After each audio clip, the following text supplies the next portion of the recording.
Menikmati steak murah lezat dengan porsi memuaskan di kedai tenda.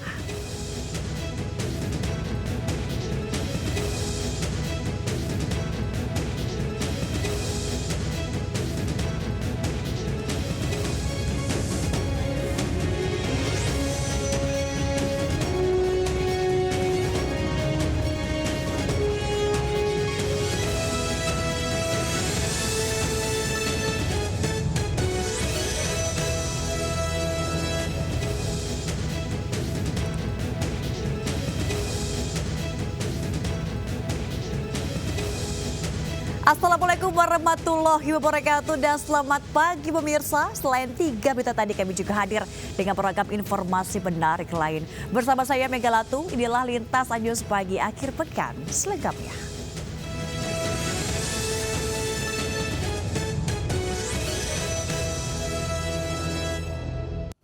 Kita awali informasi pertama, pemirsa tersulut api cemburu karena suami diduga selingkuh. Seorang wanita di Batam nekat membakar kamar kos yang dihuni anak dan suaminya. Nahas anak tiri pelaku yang masih kelas 2 SD tewas setelah sempat dirawat beberapa hari di rumah sakit.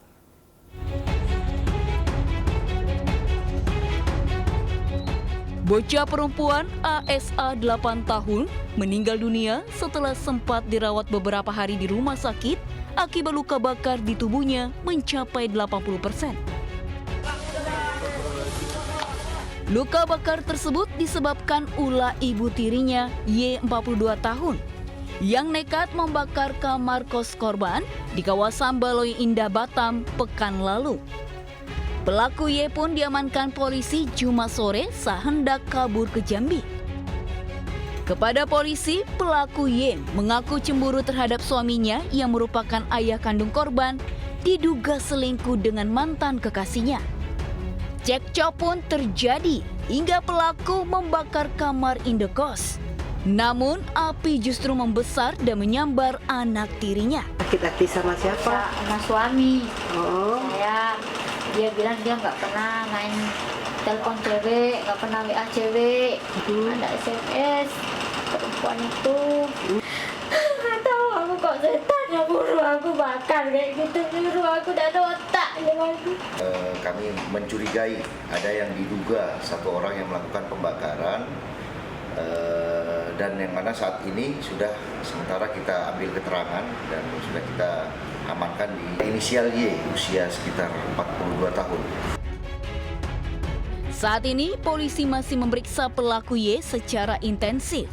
Sementara jenazah korban telah dimakamkan di TPU Sungai Panas, Batam. Dari Batam, Kepulauan Riau, Gusti Yenosa melaporkan. Seorang siswa sekolah menengah pertama swasta di Lamongan, Jawa Timur tega menganiaya gurunya hingga 2 jarinya nyaris putus. Aksi tak terpuji siswa itu terjadi akibat tidak terima ditegur dan dinasihati karena tidak memakai sepatu saat kegiatan belajar mengajar berlangsung.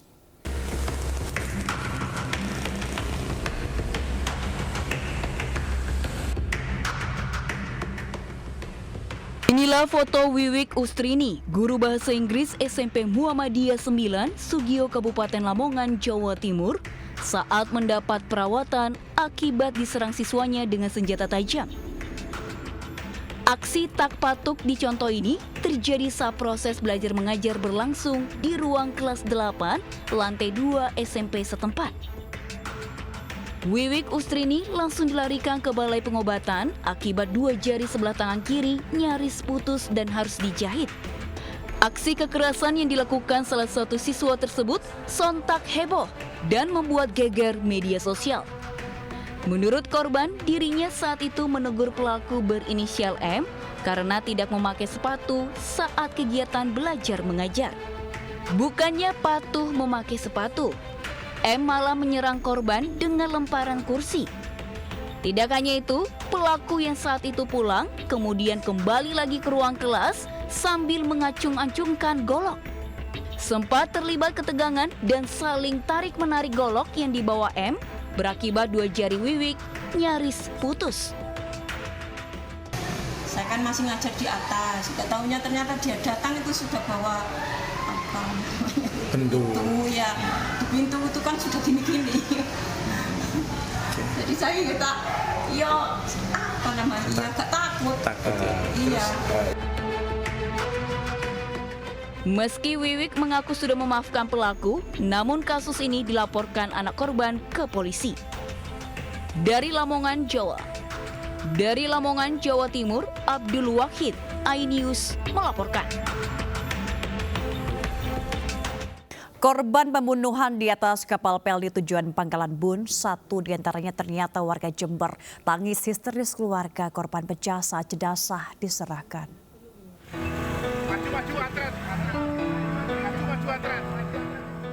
Mobil ambulans tiba di rumah duka di Desa Grenden, Kecamatan Puger, Jember, Jawa Timur. Saat ambulans yang mengangkut korban sampai di rumah duka, tangis histeris keluarga dan tetangga pecah lantaran tidak menyangka jika Ismail menjadi salah satu korban pembunuhan. Tidak kuat menahan duka, salah satu keluarga bahkan pingsan dan harus dipapah ke dalam kamar. Almarhum Ismail 65 tahun saat peristiwa terjadi berencana akan bekerja di Kalimantan dan naik kapal Pelni jurusan Surabaya Pangkalan Bun. Ismail menjadi salah satu korban meninggal dalam tragedi pembunuhan yang dilakukan oleh seseorang dengan senjata tajam di atas kapal Pelni. Usai polisi melakukan visum di Pangkalan Bun, jenazah Ismail kemudian diterbangkan ke rumah duka di Desa Grenden. Jenazah selanjutnya dimakamkan di kawasan pemakaman umum desa setempat. Almarhum Ismail meninggalkan seorang istri dan 3 anak. Dari Jember, Jawa Timur, Bambang Sugiarto, iNews melaporkan. Aparat Satreskrim Polrestabes Surabaya, Jawa Timur meringkus komplotan maling spesialis rumah mewah. Para pelaku kerap beraksi siang hari dengan memecahkan kaca jendela rumah dan menguras barang berharga milik korban.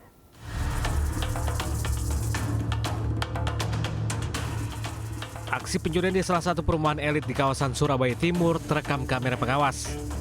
Saat beraksi, komplotan ini menggunakan minibus sementara satu pelaku lain bertugas mengawasi situasi. Usai dirasa aman, pelaku masuk rumah dengan melompat pagar lalu masuk ke dalam rumah dan mengambil barang berharga milik korban. Berbekal hasil rekaman, Satreskrim Polrestabes Surabaya pun meringkus 5 pelaku, sementara 1 pelaku buron. Aksi para pelaku tergolong nekat lantaran sering beraksi pada siang hari. Spekulasi melihat rumah yang kosong, mengamati begitu rumahnya dipastikan kosong, orangnya pergi, kemudian memastikan dengan bel dan lain-lain kosong, tidak ada respon, dia bergerak cepat, dia masuk secara instan dengan cara merusak, ada kaca yang dirusak. Dari tangan pelaku, polisi menyita barang bukti uang ratusan juta rupiah, puluhan gelang jam, puluhan laptop, puluhan ponsel, dan sejumlah koper. Selanjutnya, para pelaku dijerat dengan pasal tentang pencurian dengan pemberatan dengan ancaman hukuman selama 7 tahun penjara. Dari Surabaya, Jawa Timur, Nur Safei, iNews melaporkan. Puluhan warga membantu TNI melakukan evakuasi dan mencari material pesawat jatuh di 2 lokasi di wilayah Kabupaten Pasuruan, Jawa Timur.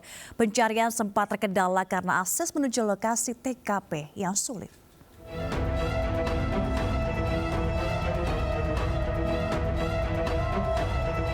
Pasca jatuhnya 2 pesawat tempur taktis Tucano milik TNI AU, puluhan warga turut membantu evakuasi dan mencari material penting puing bersama tim investigasi TNI di Desa Keduwung dan Wonorejo, Pasuruan.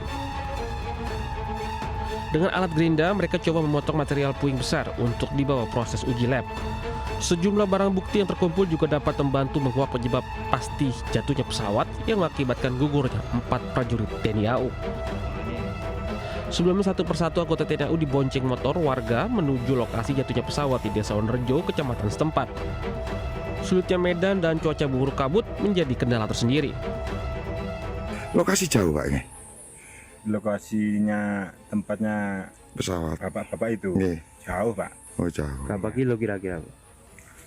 Pokoknya kalau jalan kaki itu 2 jam.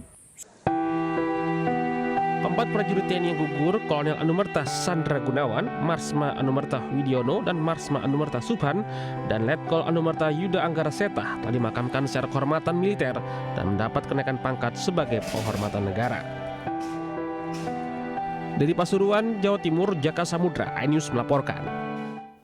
Fatwa terbaru Majelis Ulama Indonesia yang tidak mencantumkan jenis produk berafiliasi dengan Israel namun lebih mengedepankan hukum tentang pejuang Palestina mendapat apresiasi dari berbagai pihak. Hal ini dinilai lebih menenteramkan masyarakat dan tidak menimbulkan kepanikan di dunia usaha. Fatwa terbaru MUI nomor 83 tahun 2023 terkait boikot produk Israel mendapat tanggapan dari beragam kalangan termasuk bidang keagamaan Partai Perindo. Di fatwa terbaru tersebut MUI tidak menyebut jenis, bentuk maupun merek secara detail, namun lebih tentang hukum hubungan terhadap dukungan perjuangan Palestina.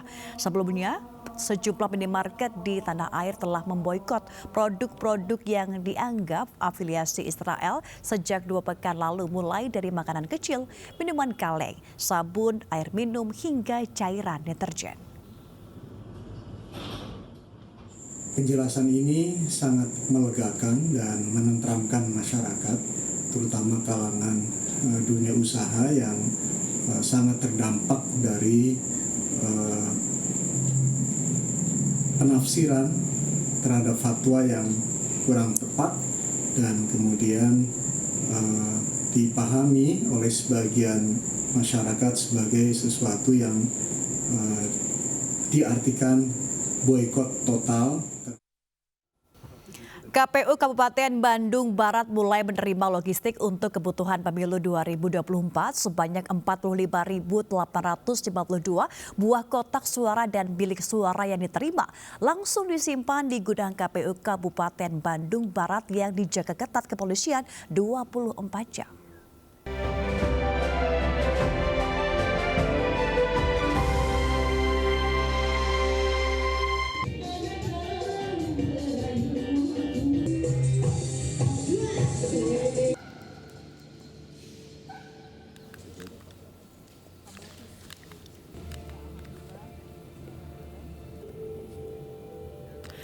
Sebanyak 25.472 buah kotak suara dan 20.352 buah bilik suara yang kini sudah berada di gudang logistik. Sekretaris KPU KBB Olinda Teresa mengatakan bilik dan kotak suara tiba pada bulan ini. Pihaknya pun sudah melakukan penyortiran setelah diterima. Hasilnya ditemukan 5 kotak suara dan bilik suara yang rusak namun sudah dilakukan penggantian.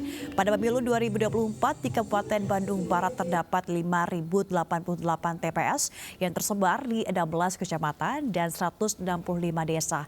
Nantinya seluruh logistik pemilu 2024 akan dikirimkan ke lokasi-lokasi tersebut sesuai jadwal yang disiapkan KPU.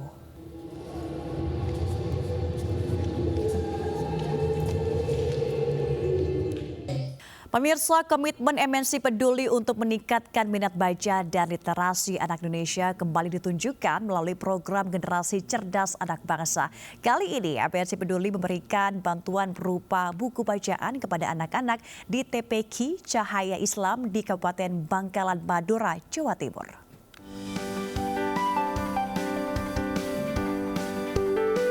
Kehadiran TPQ Cahaya Islam di Kelurahan Bancaran Kabupaten Bangkalan Madura memberikan dampak positif bagi masyarakat. Menggunakan teknik belajar sambil bermain, anak-anak selalu antusias dan semangat dalam menimba ilmu. Di sini diajarkan untuk murojaah dan mengaji. Lalu di sini diajarkan untuk belajar sholat dan membaca dengan sopan santun. Diajarkan untuk sopan. Mendukung kegiatan belajar dan minat baca anak-anak di TPQ Cahaya Islam, MNC Peduli melalui program Generasi Cerdas Anak Bangsa hadir memberikan bantuan beragam buku bacaan. Kami mengucapkan banyak-banyak terima kasih atas bantuan buku dari MNC Peduli. Insya Allah buku-buku ini sangat bermanfaat karena memang di sela-sela kegiatan kami, santri-santri kami senang membaca buku. Program Generasi Cerdas Anak Bangsa tentunya ini diharapkan untuk meningkatkan literasi dan kecerdasan anak-anak di Indonesia dengan harapan kita bisa mencapai target Indonesia Emas di tahun 2045. Menyalurkan bantuan buku bacaan hingga ke berbagai daerah merupakan wujud konsistensi dan komitmen MNC Peduli dalam mencerdaskan anak bangsa. Dari Kabupaten Bangkalan, Jawa Timur, Taufik Syahrawi, iNews melaporkan. Pemirsa ingin makan steak murah, lezat dengan porsi memuaskan, Anda bisa datang ke kedai tenda yang berlokasi di Gandaria, Jakarta Selatan. Dengan andalan menu porsian, sajian steak pun bisa dinikmati bersama keluarga dan sahabat tercinta.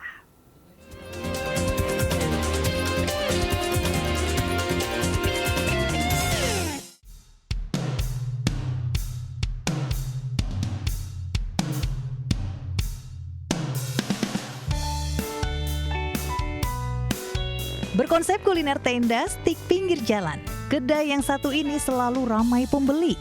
Berlokasi di Gandaria, Jakarta Selatan, kedai yang buka di sore hingga malam hari ini menawarkan olahan daging yang disajikan dengan dibakar, katsu atau rice ball. Daging segar dengan bumbu khusus yang diracik sendiri, serta sudah menjadi resep turun-temurun menjadi andalan kedai ini. Menu porsian menjadi salah satu menu favorit di sini. Ya, karena bumbunya kita di sini racik sendiri, yang juga kebetulan udah resep turun-temurun lah gitu. Dan yang paling utamanya adalah porsian. Juga konsep dari makanan ini lebih ke barbecue grill-grillan gitu. Pengunjung pun bisa menikmati beragam menu lezat, salah satunya menu platter yang bisa dinikmati ramai-ramai bersama sahabat atau keluarga tercinta. 100.000 dan itu worth it banget. Di gambar kelihatan malah kecil, tapi hasilnya malah gede. Dagingnya sih nggak KW-KW, maksudnya kayak biasanya kan banyak lemak atau apa, nih bener-bener real kayak hotel bintang 5 gitu sih. Tadi pesannya ribeye dan rasanya enak banget sih. Dia ngasih porsinya worth it, porsinya banyak dengan harga yang affordable. Habis itu rasanya juga nggak main-main sih menurut saya. Nah, ini dia makanan yang saya pesan, yakni menu triple plate. Terdiri dari steak, mac and cheese burger, dan spaghetti.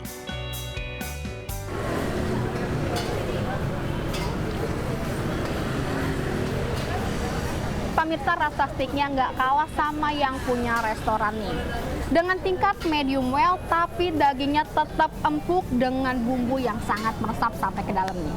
Dan biar nggak bosan, di sini disediain 3 varian saus. Di sini ada spicy sauce, di sini ada barbecue sauce, dan favorit saya ada mushroom sauce nih. Yuk kita langsung makan lagi. Wah, yang satu ini mac and cheese burger.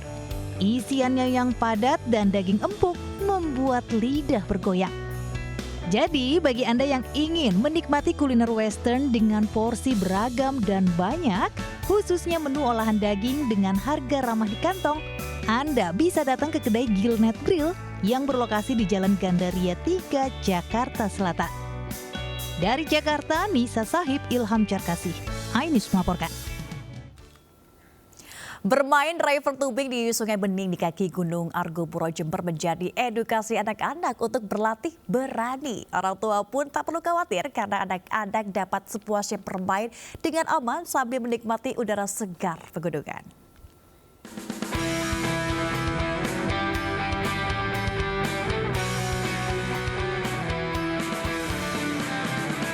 Beginilah keseruan river tubing anak-anak di kawasan Sungai Bening, kaki Gunung Argopuro, Desa Pakis, Kecamatan Panti, Jember. Anak-anak bebas meluapkan kegembiraannya tanpa khawatir dengan arus maupun kedalaman air. Air yang mengalir deras dan jernih serta dingin menjadi sensasi tersendiri bagi anak-anak. Di atas sungai juga terdapat tenda camping untuk pengunjung yang ingin menginap atau sekedar menikmati suasana alam di kawasan Gunung Argopuro.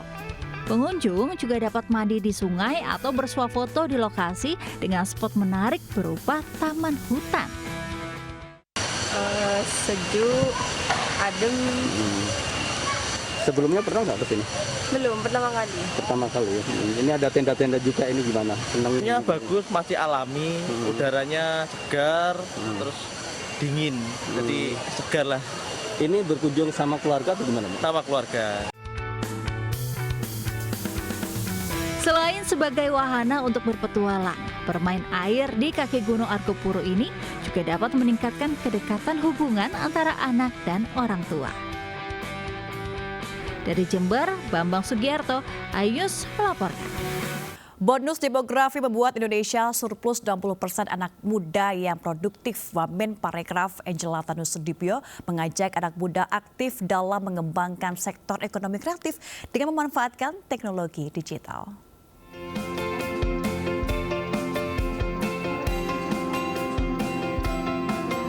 Wamen Parekraf Angela Tanusudibyo yang juga Wakil Ketua Umum Partai Perindo bidang ekonomi digital dan kreatif menghadiri acara cangkruk dan ngobrol bareng pelaku ekonomi kreatif atau Cobek Kreatif Surabaya yang digelar di Kampus B Universitas Airlangga Surabaya. Hadir mahasiswa kreatif, konten kreator, dan wirausahawan muda dari berbagai kampus di kota Surabaya. Salah satunya adalah Osman Nur Haidir, mahasiswa Prodi Sosiologi Unair Surabaya. Meski masih mahasiswa, ia sudah menjadi pengusaha konveksi produksi tas, jaket, serta kaos dan memiliki 34 karyawan. Untuk produk-produk kami memang sempat diekspor ke Malaysia, ke Thailand, Taiwan, dan Singapura. Oke, sejak kapan Mas? Tahun berapa ini? Kami mendirikan sejak 17 Desember 2016. Oh, oke. Angela Tanusudibyo mengajak anak muda aktif dalam mengembangkan sektor ekonomi kreatif dengan memanfaatkan teknologi digital. Jadi ini merupakan semangat sebenarnya buat kita di Kementerian Pariwisata dan Ekonomi Kreatif melihat potensi generasi muda yang sangat produktif khususnya di bidang ekonomi. Usai memandu acara Cobek Kreatif, Wamen Parekraf Angela Tanusudibyo melihat beragam produk makanan dan busana hasil karya para mahasiswa di kota Surabaya. Dari Surabaya, Jawa Timur, Nur Syafi'i, Ainus melaporkan. Ratusan warga desa di Purwakarta, Jawa Barat alami keracunan makanan. Selengkapnya di Lintas Ayus Pagi akhir pekan.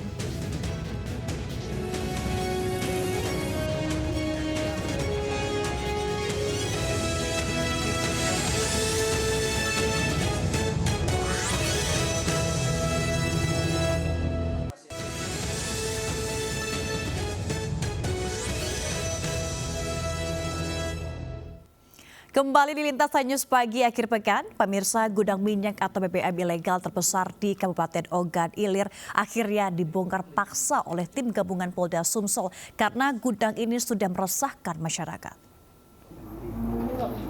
Petugas gabungan Polda Sumsel menggerebek sebuah gudang BBM ilegal terbesar di Kabupaten Ogan Ilir yang berada di Desa Tanjung Pering, Dusun 4, Kecamatan Inderalaya Utara. Pembongkaran paksa gudang BBM ilegal itu berawal dari laporan masyarakat yang merasa resah atas keberadaan gudang minyak itu. Ironisnya, gudang minyak itu lokasinya justru tidak jauh dari Mapolres Ogan Ilir, berjarak lebih kurang hanya 1 km. Petugas mendapati isi gudang penuh dengan ratusan tangki berukuran besar dengan kapasitas mulai dari 5 ton, 9 ton, 10 ton, 16 ton, bahkan 48 ton minyak. Petugas juga mengumpulkan alat-alat bukti lain seperti mesin pompa, jet pump, dan alat pengukur. Kini polisi memburu pemilik gudang misterius ini.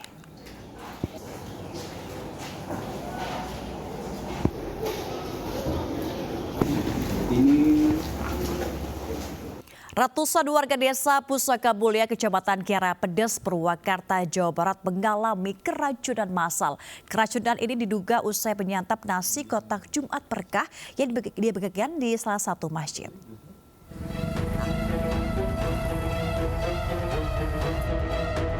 Ratusan warga Kiara Pedes, Purwakarta, Jawa Barat dilarikan ke klinik dan puskesmas akibat mengalami keracunan makanan pada Jumat malam. Para korban mengaku mengalami pusing, mual, dan muntah usai menyantap nasi kotak yang dibagikan dari salah satu masjid. Hingga dini hari, jumlah korban mulai dari anak-anak hingga orang dewasa terus bertambah hingga mencapai 160 orang. Yang masuk sekarang ada 90, 10-nya rawat inap, 80 yang rawat jalannya. Semuanya dengan keluhan mual, muntah yang terus-menerus. Dibawa ke Puskesmas Kiara Pedas dan dibawa ke Puskesmas Wanayasa.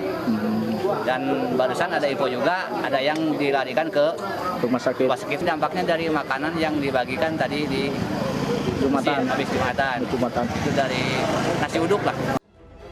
Sementara Sabtu pagi, puluhan korban sudah membaik diperbolehkan pulang ke rumah. Pihak desa menyebut sebanyak 250 nasi kotak dibagikan kepada warga pada Jumat Berkah usai sholat Jumat. Sementara kasus keracunan makanan ini dalam penyelidikan polisi. Dari Purwakarta, Jawa Barat, Irwan, iNews melaporkan. Pemirsa, jelang akhir tahun sejumlah harga sembako merangkak naik. Cabai rawit merah tembus harga Rp95.000 per kilogram, disusul dengan harga telur yang juga tinggi. Pemirsa, kenaikan harga sejumlah komoditas pangan yang kian hari kian meroket membuat masyarakat makin menjerit. Menyusul kenaikan harga cabai, gula dan juga beras, kini harga telur ayam kembali meningkat. Harga telur ayam yang biasanya dibanderol dengan harga Rp25.000 kini menjadi Rp28.000 per kilogramnya. Kenaikan ini sudah berlangsung selama 1 pekan lamanya. Pedagang tidak mengetahui secara pasti apa yang menjadi penyebab dari kenaikan harga telur ayam ini. Namun para pedagang memprediksi kenaikan ini selalu terjadi setiap mendekati akhir tahun dan juga Natal. Sementara itu saat ini harga cabai terus melambung. Harga cabai rawit merah saat ini sudah dibanderol menjadi Rp95.000 per kilogramnya. Padahal baru sepekan yang lalu harga cabai rawit merah ada di angka Rp90.000.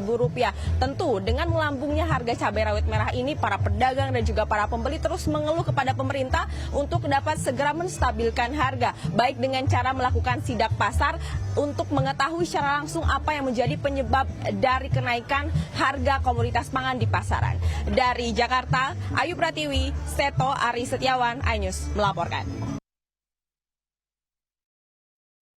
MNC Peduli bersama dengan PT ICI Paints Indonesia, AkzoNobel Decorative Paints Indonesia, produsen cat Dulux melalui program Let's Color mengadakan pelatihan pengecatan untuk pembuatan mural. Menggandeng warga Karang Taruna, petugas Kelurahan Kebon Sirih, kegiatan ini untuk menambah ilmu estetika keindahan dalam penataan lingkungan.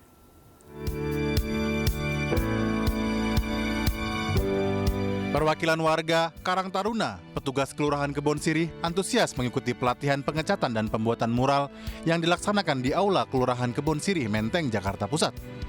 Kegiatan yang digagas MNC Peduli bersama dengan PT ICI Paints Indonesia, AkzoNobel Decorative Paints Indonesia, produsen cat Dulux, melalui program Let's Color ini bertujuan untuk memberikan warna pada kehidupan masyarakat.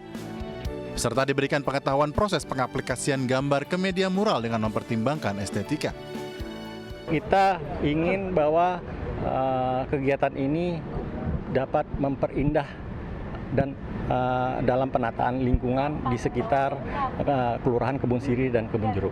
Kami mengadakan edukasi kepada masyarakat, dalam hal ini ya semua yang akan terlibat di dalam proses pengecatan. Jadi di program tentunya harapan kami ya semoga ini bermanfaat buat banyak orang, kita bisa memperindah kota.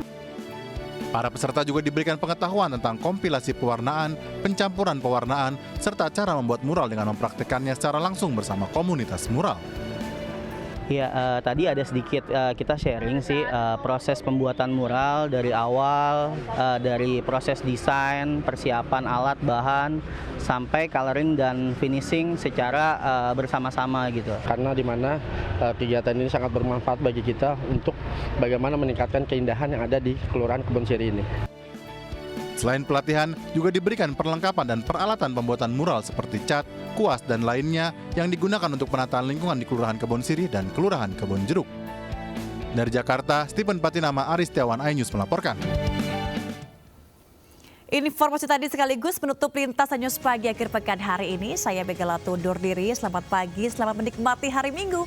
Wassalamualaikum warahmatullahi wabarakatuh.